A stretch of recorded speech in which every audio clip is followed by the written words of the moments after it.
Когато говорим за климатичните промени, почти винаги става дума за едно нещо – въглеродните емисии. Те са невидими, но усещаме последствията им навсякъде. В по-горещите лета, в бурите, в топящите се ледници и в замърсения въздух. Въглеродни емисии наричаме газовете, които съдържат въглерод и се отделят при изгарянето на изкопаеми горива, като въглища, нефт и газ. Това става, когато отопляваме дома си, караме кола, летим със самолет или когато фабрики произвеждат стомана, цимент и пластмаса.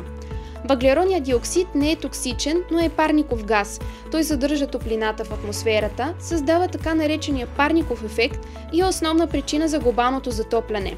Проблемът е, че емисиите са прекалено много. Природата не може да ги абсорбира толкова бързо, колкото ние ги произвеждаме. През последните 20 години глобалните емисии не намаляват. Дори напротив, развиващите се страни потребяват все повече енергия, а индустриализацията се разраства.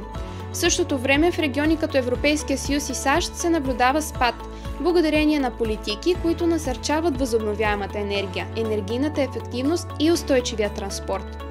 Европейския съюз е лидер в борбата с въглеродните емисии. Съюзът цели да намали емисиите си с 55% до 2030 година и да стане климатично неутрален до 2050 година. Това означава да излъчва толкова въглерод, колкото природата може да абсорбира. За тази цел се прилагат мерки като Европейската зелена сделка, системата за търговия с емисии и инвестиции в чисти технологии. Но защо е толкова важно?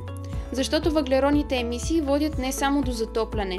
Те предизвикват топене на ледници, повишаване на морското равнище, застрашават екосистеми и цели градове.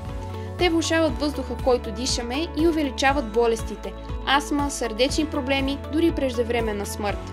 Освен това, последствията не са справедливо разпределени. Най-уязвими са най-бедните хора, които най-малко допринасят за проблема. И все пак надежда има. Всеки тон емисии, който избегнем, има значение. И тук идва нашата роля.